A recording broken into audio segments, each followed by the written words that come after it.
Entrez, nous vous attendions. Nous savons que vous regardez cette vidéo sur notre site web ou notre chaîne YouTube parce que vous voulez connaître les étapes exactes pour obtenir une apostille, ce type de document, aussi rapidement et facilement que possible. Alors attachez votre ceinture, c'est parti.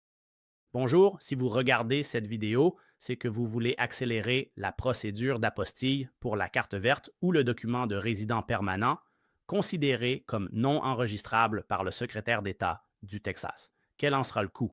Quels sont les délais actuels de traitement? Quelles sont les étapes pour commander une apostille au Texas chez nous? D'abord, tout document classé non enregistrable par le secrétaire d'État du Texas, tel qu'une copie de carte verte ou de résident permanent, ne peut nous être transmis par email ou fax pour apostiller. Mais il y a une exception à cela que nous allons aborder dans un instant. Vous devez soit nous envoyer par courrier, soit nous déposer l'original signé à l'encre. Copie certifiée conforme, affidavit et une copie de votre carte verte ou carte de résident permanent.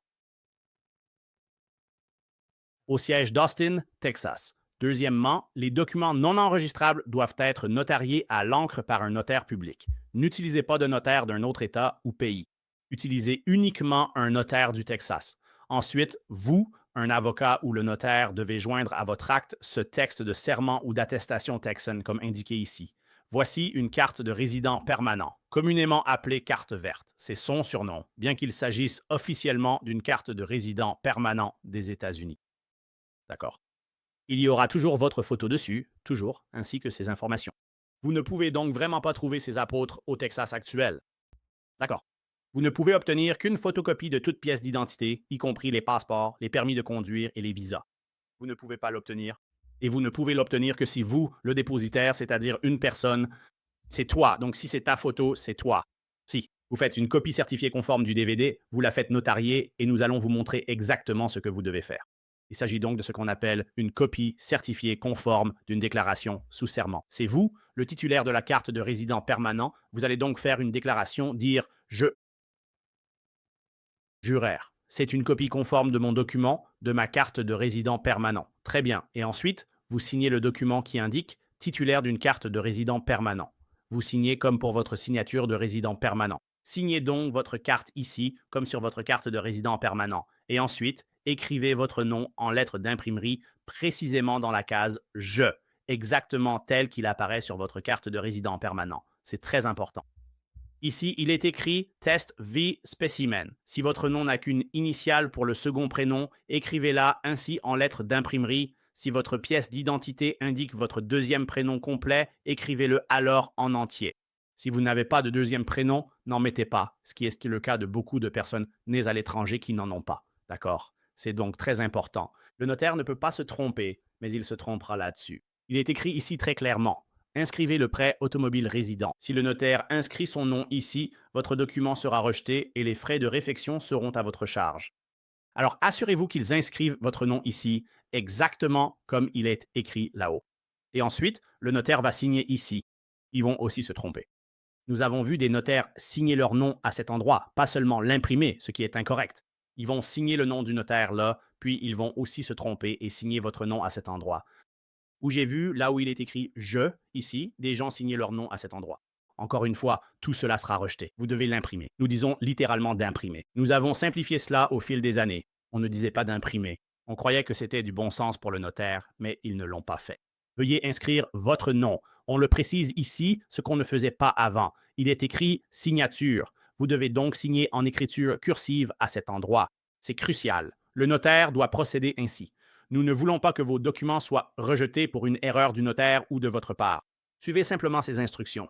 Vous pouvez aussi utiliser un e-notaire du Texas ou notaire en ligne pour notarier votre document par visioconférence. Si vous résidez hors du Texas ou des États-Unis, vous pouvez utiliser notre page de contact pour télécharger et nous envoyer votre document signé et notarié électroniquement. Plus besoin d'envois postaux ou de dépôt physique. Depuis cette page, voici 3 façons d'accéder à notre contact. Vous pouvez cliquer juste ici. Vous pouvez cliquer ici directement sur elle ou vous pouvez cliquer juste ici. Sur notre page Texas Apostille, cliquez sur le bouton Order Form en bas. Remplissez le formulaire en ligne, imprimez-le et envoyez-le nous avec un bordereau de retour prépayé FedEx ou UPS.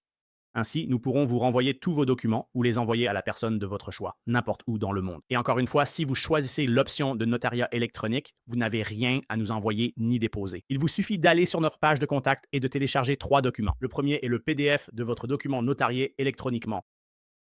Deuxièmement, faites une photocopie couleur recto verso de votre carte verte, puis les affidavits certifiés par le notaire. Vous pouvez ensuite regrouper ces 2 documents dans un seul fichier PDF à télécharger.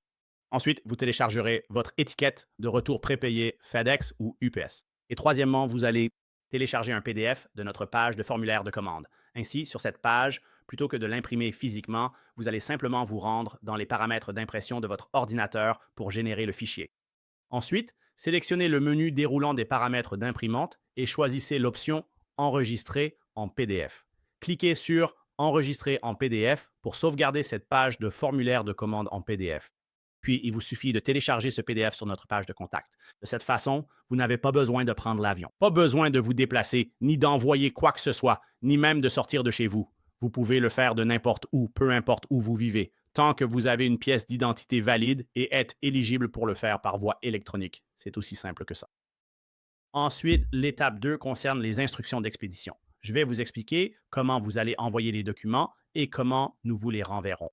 Parlons maintenant de l'expédition aller-retour et de comment créer vos étiquettes. Selon que vous fassiez apostiller des documents au niveau de l'État, au niveau fédéral ou consulaire, ou les trois, si vous allez dans un pays non signataire de la Convention de La Haye, vous devrez suivre un processus de légalisation ou d'attestation.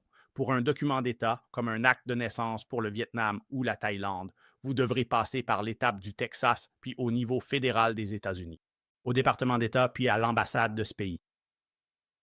Et c'est la troisième étape. Je vais tout vous expliquer, y compris comment vous devez procéder pour l'envoi. Donc, pour nous faire parvenir vos documents, il n'y a généralement que 2 façons. La première, recommandée pour la plupart, est l'envoi express, ou postez vos documents à notre adresse d'Austin, indiquée sur le formulaire de commande et les instructions d'expédition. Ou, si vous habitez dans la région d'Austin, vous pouvez déposer vos documents chez nous. Encore une fois, cela ne concerne pas la procédure que nous abordons à l'étape 3. Cela ne concerne absolument pas la procédure. Courrier ou dépôt direct. Pas de service sans rendez-vous. On ne repart pas avec son document apostillé. Les apostilles proviennent du secrétaire d'État du Texas ou du département d'État à Washington. Nous légalisons aussi tout via notre bureau de DC, les consulats ou ambassades.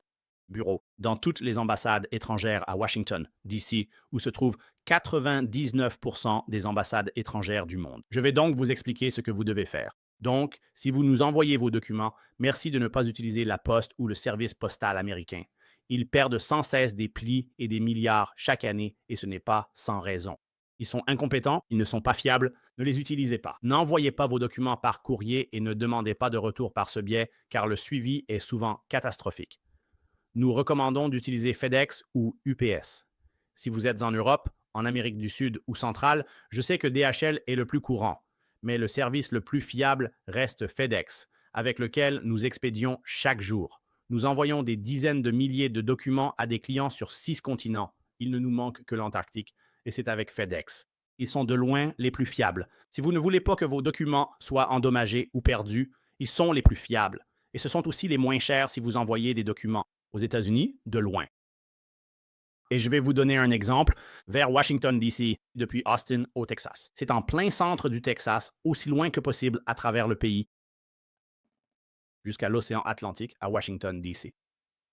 Cela nous coûte 10 et 95 cents pour envoyer des documents par FedEx en 2 jours à notre bureau de D.C. Bureau. Si nous utilisons UPS pour le même délai, c'est plus de 40 dollars. Si nous utilisons la Poste, c'est plus de 20 dollars. C'est environ 23 dollars. C'est plus du double. Donc, si vous envoyez des documents, FedEx est bien moins cher qu'UPS et la Poste, d'ailleurs. Si vous le faites rapidement, en une nuit ou en 2 jours, peu le savent, valable uniquement avec l'option FedEx One. Art. Notre vidéo se trouve sur nos pages d'expédition. Ils vont traverser ça. Je vais vous expliquer cela. Voici donc les liens sur lesquels vous allez cliquer. Donc, ce sera une longue vidéo, une autre vidéo de 15 à 20 minutes. Il vous expliquera quelque chose que FedEx ou UPS ne font pas sur leur site web. Nous avons des captures d'écran et une vidéo qui explique étape par étape à l'aide de ces captures comment créer une étiquette de retour prépayée sur fedex.com ou apps.com depuis n'importe où dans le monde. Où que vous soyez, créez en ligne une étiquette d'expédition prépayée à imprimer pour nous l'envoyer par courrier ou envoyez-nous simplement le PDF fourni par email. Ok, c'est seulement un PDF, vous ne pouvez pas utiliser d'autres types d'étiquettes. Word, GIF ou JPEG, quel que soit le format, utilisez le PDF original fourni par UPS ou FedEx. En cliquant sur ces liens, une vidéo et des captures d'écran vous guideront pour vous expliquer la procédure où que vous soyez. Lors d'un envoi à l'international, vous devez généralement remplir une facture ou une déclaration en douane que vous devez remplir. Vous cliquez sur celui-ci, celui pour FedEx. Voici celui du PS. Nous avons un modèle pré-rempli pour vous à compléter. Signez ensuite et indiquez la date. C'est tout. C'est déjà fait pour vous. Encore une fois, selon le pays, ils n'en ont normalement pas besoin, mais nous le faisons toujours par précaution. C'est requis pour les envois internationaux depuis les États-Unis vers un autre pays. Par exemple, le Mexique ne s'en soucie pas vraiment, mais vous pouvez quand même le faire. Mais avec FedEx, cela ne les intéresse pas vraiment. Mais la plupart, beaucoup d'autres pays dans le monde, pour passer la douane, il faudra vous assurer d'avoir ce document. D'accord? Et puis l'autre point très important, c'est que vous ne pouvez pas mettre notre nom sur l'étiquette d'expédition. Laissez-moi me répéter. Vous ne pouvez mettre notre nom, numéro de téléphone ou adresse nulle part sur votre envoi. Pour le renvoi de votre document apostillé, que ce soit vers vous, un cabinet d'avocat à l'étranger, ou vers un proche, une entreprise ou une administration, vous devez créer une étiquette d'expédition prépayée. Où que vous vouliez que nous l'envoyions, vous créez cette étiquette en tant qu'importateur et expéditeur pour ce retour. Donc, vous ne pouvez pas y mettre notre nom. Si ça passe la douane, on sera facturé et on reçoit effectivement des factures de plusieurs centaines de dollars. On n'a pas à payer, donc on ne renverra pas vos documents si vous mettez notre nom dessus. D'accord. Pensez-y comme ça à une enveloppe que vous envoyez à quelqu'un. Dans le coin supérieur gauche, aux États-Unis, vous mettez l'adresse de l'expéditeur, c'est-à-dire que si l'adresse à laquelle vous l'envoyez est incorrecte ou si la poste ne peut pas la livrer, ils vous renverront ce courrier. C'est ce que nous demandons. Vous ne pouvez simplement pas mettre notre adresse dessus. Vous devez mettre n'importe quelle adresse. Peu importe, celle d'un ami, collègue ou d'une société. Qu'importe. Vous ne pouvez juste pas mettre nos infos. À nouveau, mettez simplement les vôtres. Mettez simplement votre adresse en expéditeur et destinataire. Donc, par exemple, vous l'expédiez. Pour un renvoi en Europe, si vous avez un proche aux États-Unis, utilisez simplement son adresse. C'est utile si votre colis est retourné, car une adresse de retour est nécessaire. À la douane, une adresse de facturation est requise pour les frais. Peu importe, vous ne pouvez simplement pas utiliser la nôtre. C'est simple. Pour les deux cas, cliquez ici, voyons sa signification et comment faire. Lorsque vous vous rendez chez FedEx ou UPS, lorsque vous effectuez la commande en ligne, ils vous demanderont d'où provient le colis. N'y inscrivez pas notre adresse ou téléphone. C'est simple, certains le font, mais nous ne pouvons pas. Oui, c'est possible. Vous le faites mal. Suivez nos instructions. Faites-le en ligne. N'allez pas dans un magasin FedEx ou UPS, car bien souvent, ces personnes ne savent pas de quoi elles parlent. Vous pouvez tout simplement le faire en ligne. Nous le faisons tous les jours depuis tous les pays du monde. Vous pouvez créer l'étiquette en ligne sans utiliser notre adresse, car encore une fois, vous créez le label en ligne et vous payez pour cela. Pas nous, nous faisons simplement le dépôt chez FedEx, UPS ou DHL pour vous. Donc, vous ne pouvez pas mettre notre adresse parce que sinon, nous, techniquement, aux yeux de FedEx, UPS ou DHL, nous devenons alors l'importateur. Puisque nous sommes l'expéditeur, toute la responsabilité légale retombe entièrement sur notre entreprise. Notre politique nous interdit d'accepter cela. Ne mettez donc pas notre adresse sur les étiquettes. C'est extrêmement important car nous n'expédierons rien, c'est certain, à 100%. Nous ne le renverrons pas. Nous vous demanderons une nouvelle étiquette d'expédition. Pour l'international, nos coordonnées ne doivent pas y figurer. En particulier, si c'est pour l'international, nous ne le renverrons pas. En cas d'urgence, si vous avez besoin de ces documents rapidement, l'envoi sera retardé. L'envoi d'une nouvelle étiquette et notre retour peuvent prendre quelques jours. Veuillez suivre ces instructions. N'inscrivez ni nom, adresse ou téléphone sur l'étiquette prépayée. Voilà pour l'expédition. C'est très simple. Si vous déposez des documents chez nous, vous pouvez les déposer ici. Avec une étiquette d'expédition prépayée, nous vous les renverrons. Vous venez donc les déposer en personne et nous vous les retournons ensuite par courrier. Beaucoup de gens font cela aussi. En ligne, créez votre étiquette d'expédition, puis venez à nos bureaux d'Austin déposer vos documents. Le jour même, le lendemain ou plus tard, comme expliqué à l'étape 3, cela dépend des délais du secrétaire d'État pour les délivrer. Ou le gouvernement fédéral ou l'ambassade, alors nous vous les renverrons. C'est ce qu'il en est. Voici l'étape 3. Je vais passer en revue la tarification actuelle que nous proposons et si vous souhaitez déposer des documents chez nous. Et nos délais de traitement à la date d'aujourd'hui, le 30 novembre 2025. Donc, si vous souhaitez déposer des documents chez nous, ce que vous devrez faire, c'est imprimer notre formulaire de commande que vous remplissez en ligne en cliquant juste ici en bas. En cliquant ici, vous accéderez à la page de notre formulaire de commande que vous remplirez en ligne puis imprimerez. Et il y a une autre vidéo là-bas qui explique comment remplir le formulaire de commande et tout ce qui s'y rapporte. Donc, si vous allez, encore une fois, si vous allez nous envoyer vos documents par la poste, ce que fait la plupart des gens, vous imprimez notre formulaire de commande et vous l'envoyez avec vos documents. Comme nous l'indiquons à l'étape 2, vous nous l'envoyez. Si vous souhaitez déposer vos documents en personne, ce qui ne va pas accélérer le processus. Et je vais vous expliquer pourquoi. Si vous souhaitez déposer vos documents dans notre bureau d'Austin, qui est le seul emplacement, pas Houston, pas Dallas, uniquement notre bureau d'Austin, vous pouvez y déposer vos documents. Donc, si vous habitez dans la région d'Austin, vous devez imprimer notre formulaire de commande et l'apporter avec vos documents. Et maintenant, je vais vous expliquer nos horaires limites pour le service le jour même. Ce que cela signifie, c'est que nous allons déposer vos documents juridiques auprès du secrétaire d'État du Texas si nous recevons vos documents, avant midi. Heure du centre, du lundi au vendredi, hors jour férié. Donc, quand le secrétaire d'État est ouvert, il ferme souvent plus que les seuls jours fériés. Par exemple, pour le 4 juillet cette année, ils ont fermé le lundi suivant. Ce n'était pas un jour férié fédéral. Et ils ont fermé cette semaine, mercredi, avant Thanksgiving. Et ce n'était pas un jour férié fédéral. Ou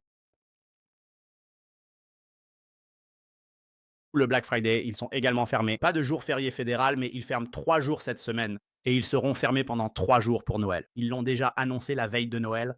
La veille de Noël n'étant pas férié, leur bureau ferme et nous ne pouvons rien enregistrer. Soyez-en conscients.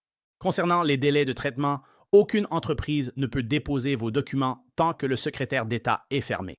Je veux donc être clair à ce sujet. Donc, si nous recevons vos documents avant midi, heure centrale, du lundi au vendredi, lorsqu'ils sont ouverts, nous garantissons. Si nous les recevons avant midi, nous les déposerons auprès de l'État du Texas. Ensuite, en fonction de leur délai, cela change. Nous ne contrôlons pas cela. Aucune personne ne contrôle la rapidité de traitement des dossiers. Actuellement, et nous mettons cela à jour chaque mois d'ici quelques heures, cela va passer à décembre 2025. Si vous regardez cette vidéo plus tard, en 2026 ou 2027, oubliez ce que vous voyez. Peu importe ce qui est indiqué ici, seul compte ce qui est écrit sur cette page, car ce sera le délai actuel du secrétaire d'État. Et en novembre 2025, il faut compter 0 à 2 jours ouvrés au secrétaire d'État pour délivrer les apostilles sur les documents. Et je vais expliquer ce que signifie 0 jours. D'accord. Voyons maintenant quelques scénarios possibles. Si nous recevons vos documents avant midi, heure centrale, nous allons les déposer. Il est possible, bien que peu probable, que le secrétaire d'État délivre l'apostille le jour même de la réception. Cela signifie que nous recevons votre document à midi ou avant ce jour-là. Nous allons le déposer ce jour-là et il se peut qu'il l'émette le même jour, puis nous vous le renverrons exactement le même jour. C'est ce qu'on appelle 0 jours. Ou bien il peut leur falloir jusqu'à 2 jours ouvrables après notre dépôt pour vous le délivrer. D'accord. Je vais donc expliquer nos exemples ici. Donc, scénario 1. Nous recevons vos documents avant ou à notre heure limite de midi, heure centrale, un lundi. Et ensuite, nous le déposons le même jour. Le secrétaire d'État émettra soit une apostille sur vos documents le même jour, ce qui correspond à 0 jours. Le jour ouvrable suivant, il pourrait le faire, ce qui correspond à 1 jour ou 2 jours ouvrables. Donc, dans le pire des cas, vous le recevrez et il vous sera renvoyé le mercredi. C'est donc le meilleur scénario si nous recevons votre document avant midi. D'accord. Deuxième exemple, si nous recevons votre document après midi, heure centrale. Si vous nous l'envoyez par UPS, FedEx ou DHL en début d'après-midi, ou si vous le déposez à notre bureau entre 2 et 4 heures, ou même avant 17 heures. Certains le déposent avant 17 heures ce lundi. Nous le déposerons donc le lendemain, car c'est le seul moment possible. Nous allons le déposer le jour ouvrable suivant. Et il pourrait l'émettre ce même jour. Cela fait 0 jours. Il pourrait l'émettre le jour ouvrable suivant, soit 1 ou 2 jours ouvrables plus tard. Donc, dans le pire des cas, nous pouvons le récupérer et vous le renvoyer ce jeudi-là. Donc, dans les deux scénarios, si nous recevons votre document un lundi, avant ou après-midi, ce sera prêt mercredi ou jeudi. Au pire, à moins d'une apocalypse zombie ou d'une révolte des orques, si vous l'envoyez lundi, il vous sera renvoyé par la poste le jeudi. Dans le pire ou le meilleur des cas, il peut vous revenir dès le lundi. Donc, pour récapituler, j'insiste vraiment là-dessus. Se rendre à notre bureau d'Austin pour déposer vos documents plutôt que par courrier n'accélère pas le processus. Peu importe si nous les recevons par dépôt ou par courrier, avant midi ou après, le délai de traitement sera le même.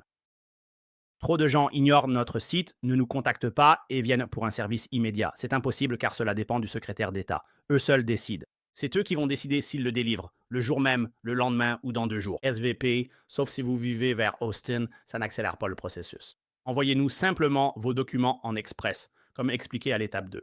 Et puis, ces tarifs sont ceux d'aujourd'hui. Ils pourraient changer les années à venir, peu importe quand vous regardez cette vidéo. Ne vous fiez pas à la vidéo, mais à ce qui est indiqué juste ici. Peu importe ce qui est indiqué ici, le tarif en vigueur s'applique. Donc, pour le premier document, pour faire apostiller un document auprès du secrétaire d'État, c'est 95 dollars. Et cela inclut tous les frais de dossier. Donc, vous ne nous envoyez pas de chèque ni de mandat cachier. Vous ne nous envoyez pas d'argent pour les frais de dépôt auprès de l'État. Et vous ne faites pas la paperasse. Vous ne nous envoyez pas le formulaire de l'État. Nous avons nos propres formulaires et payons les frais de dépôt, soit seulement 95 dollars. Pas de taxes. C'est 95 dollars tout compris. C'est tout. Moins cher si vous en prenez plusieurs.